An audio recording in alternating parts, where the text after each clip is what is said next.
现在皇室凋零，我们需要你的领导。各位宿老，霍雨浩请辞海神阁成员。国师炼化将士灵魂，背刺2大魂导师团，您必须对他有所处理了。家主需要我帮忙吗？明天就是日月帝国要求史莱克城交出你的最后期限了，雨浩，你打算怎么办？绝世唐门167集，徐三石继承斗灵帝国皇位，钟离乌追杀帝天，全军覆没，差点惨死。霍雨浩单人闯入日月10万大军中。斗灵帝国皇室全员覆灭，传承数百年的皇室血脉一朝断绝，失去皇室坐镇的斗灵帝国瞬间陷入群龙无首的混乱局面，危急存亡之时，徐三石的出现成为了斗灵帝国唯一的续命契机。凭借自身斗灵帝国公主子嗣的皇室血脉，徐三石成为了唯一合法的皇室继承人，是稳定动荡局势、凝聚举国人心的唯一支柱。但彼时的徐三石空有血脉身份，却无足够的威望与实力震慑朝野。斗灵帝国文武百官一众将领历经国破家亡之痛，人心浮动，士气崩塌，根本不会轻易信服一位突然出现的外来亲王，更不会心甘情愿听命辅佐。关键时刻，霍雨浩主动站出，为徐三石稳住全局。霍雨浩9圈魂环缓缓升腾，彻底颠覆了众人的认知。从未有人见过如此特殊的魂环组合，极致的魂力波动扑面而来，让在场所有人都真切感受到了这位年轻强者的恐怖底蕴。徐三石顺势当众讲述霍雨浩的赫赫战功，追杀日月帝国2大兽王及魂导师团，歼灭敌军过半主力，亲手斩杀黄龙魂导师团团长徐天元。看似造势，实则句句属实。霍雨浩与唐武同仅凭2人之力，便硬生生击溃一支帝国精锐王牌，重创日月核心战力。这般战绩彻底击溃了斗灵众人心中的疑虑与自卑，众人终于彻底认可，能够拥有如此逆天强者鼎力辅佐，徐三石的摄政王身份当之无愧。震慑全场之后，霍雨浩坦然道出战局遗憾，坦言史莱克早已预判到日月帝国的进攻企图，却因误判敌军战术，将主力防御重心放在边境，最终没能阻止敌军潜入突袭，酿成悲剧。这番话既坦诚了联军的战略失误，也隐晦点出了斗灵军方防御松懈、探查不力的致命问题，让一众羞愧难当的将领心生愧疚，同时也传递出史莱克与唐门全力帮扶斗灵，只求共抗外敌的善意。局势彻底明朗，斗灵老首相带头单膝跪拜，恳请徐三石暂代皇位。徐三石放下个人执念，毅然扛起重担。他深知自己一旦推辞，斗灵必将彻底分裂，不攻自破。失去斗灵屏障的星罗帝国独木难支，整片大陆的反抗阵线都将彻底崩塌。黎明时分，霍雨浩与唐武同赶回肃杀弥漫的史莱克城。重建后的史莱克城规模恢宏，堪比日月帝国名都。城内集结了星罗、斗灵、天魂3国残余精锐，数十万大军严阵以待，却始终处于被动防守的僵局。天魂帝国早已残破不堪，残存7万将士皆是浴血余生的精锐，却无力再战，徒留满目疮痍的悲凉。昔日大陆3足鼎立的格局彻底崩塌，只剩下史莱克城这最后一座孤岛，支撑着所有反抗的希望。抵达海神阁后，霍雨浩直面诸位宿老，压抑着满心悲痛，道出了斗灵皇室覆灭的惨烈真相。一语惊起千层浪，所有海神阁宿老尽数震惊。众人终于明白，日月帝国的野心早已远超预判，其精准狠辣的斩首战术已然打破了传统战争的所有规则，让固守城池、稳扎稳打的老牌战略彻底失效。面对宿老们的错愕与自责，霍雨浩并未追责，反而主动请辞海神阁成员之位。他的请辞并非赌气退缩，而是深思熟虑的大局抉择。霍雨浩清楚，想要对抗实力碾压全局的日月帝国，正面硬碰毫无胜算，唯有出奇制胜，以谋破局。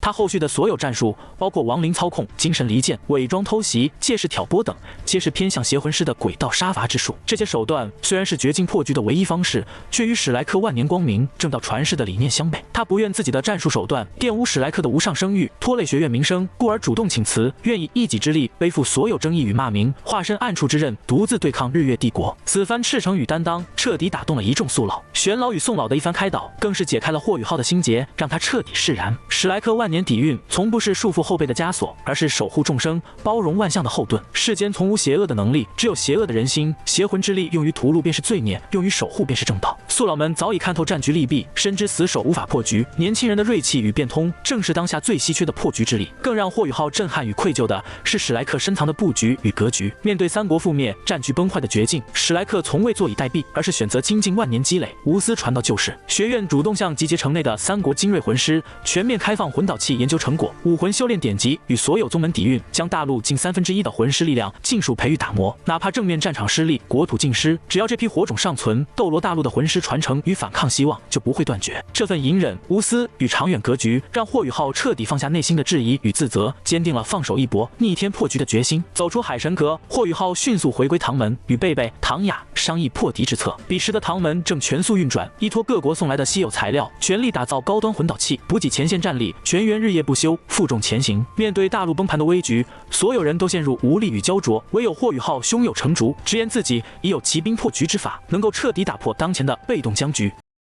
霍雨浩的破局之计，正是一场精准至极、步步为营的连环谋略。而这场谋略的核心，便是此前追杀日月两大兽王级魂导师团时埋下的后手。当初他强势斩杀徐天元，重创两大魂导师团，明明有能力全歼所有残敌，却刻意手下留情，放走夏宣城带领的残余部队。这看似放虎归山的举动，实则是整场战局最精妙的一步棋。在追杀过程中，霍雨浩全程以亡灵大军作战，凭借亡灵操控的协议手段、隐身突袭的诡异能力、极致寒冰的杀伐之力，打造出纯正的邪魂师作案现场，将所有袭击痕迹完美嫁祸给圣灵教。日月帝国军方本就对圣灵教积怨已久，此前圣灵教不惜牺牲数万将士灵魂滋养协力，偷袭兽神帝天的举动，早已让军方怒火中烧，双方矛盾根深蒂固，裂痕尽显。而两大王牌魂导师团惨遭偷袭，主将陨落，精锐尽损的噩耗，彻底点燃了军方的怒火，让所有人都认定是圣灵教忌惮军方势力壮大，暗中出手铲除异己，削弱帝国战力。霍雨浩的刻意放水，让残兵带着圣灵教偷袭的假消息回归大营，直接引爆了日月帝国内部的派系矛盾，让军方与圣灵教彻底决裂，势同水火。两大势力相互猜忌，彼此提防，内耗不断，彻底打乱了日月帝国的进攻节奏，让原本铁板一块的日月联军陷入分裂动荡的局面。不费一兵一卒，仅凭谋略便搅动敌军内乱，瓦解对手核心战力，这便是极限单兵的顶级战术智慧。日月帝国营地内，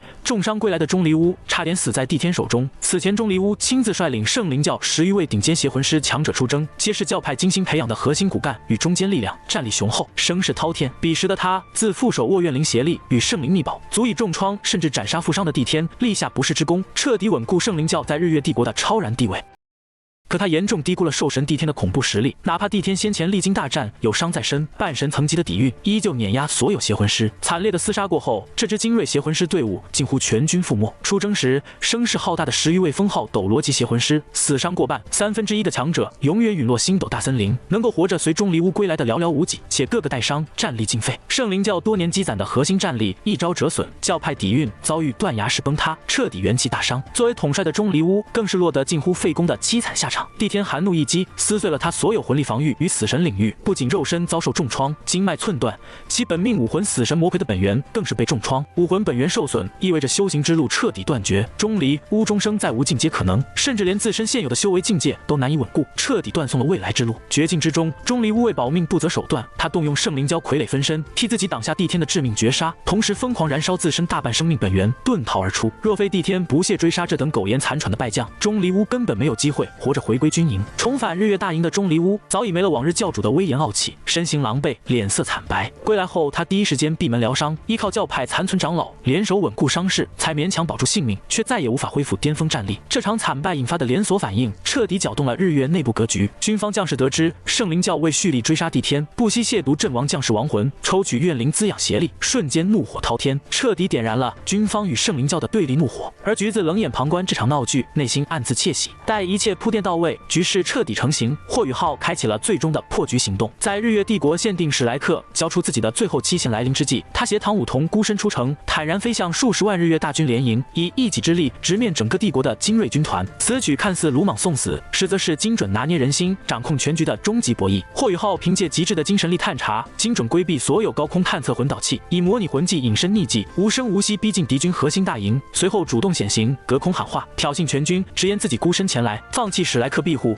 甘愿成为日月帝国的针对目标，自此孑然一身，将成为日月大军挥之不去的枯骨之躯。他当众撕破脸皮，坦言正面战场无力抗衡，却可凭借单兵优势无限暗杀敌军将领、高阶魂导师，消磨敌军战力，瓦解军心。这番强势宣言瞬间让整个日月军营人心惶惶，人人自危，无人能够锁定霍雨浩的踪迹，无人能够防范他的偷袭。一位顶级超级斗罗隐于暗处，不现实猎杀高阶战力，对于数十万大军而言是极致的心理压迫与战力消耗。橘子亲自升空对峙，身为日月帝国帝后战神，他早已洞悉所有真相。他清楚两大魂导师团遇袭的真凶就是霍雨浩，也看透了他嫁祸圣灵教、挑拨内斗的全部谋略，更是明白霍雨浩此番孤身挑衅的真正目的。但他偏偏无可奈何，束手无策。橘子陷入极致的两难困局。他深知圣灵教是日后必须铲除的隐患，霍雨浩的离间之计本质上是在帮自己削弱邪教势力。可霍雨浩斩杀徐天元，重创帝国精锐，打乱全盘战略，又实实在在损害了日月帝国的核心利益。更重要的是，他他不能揭穿真相。一旦霍雨浩的布局曝光，军方与圣灵教的矛盾会瞬间缓和，两大势力将摒弃前嫌，一致对外。届时，日月联军将再度凝聚战力，史莱克防线将面临毁灭性打击。无奈之下，橘子只能假意强硬对峙，一边以高官厚禄招揽霍雨浩，一边出言施压，假意威慑，试图稳住局势，寻找破局之机。而霍雨浩更是顺势戏耍，步步紧逼，当众出言调侃，假意羞辱，彻底激化两军对立氛围，将自身孤身抗敌、不择手段的形象做实，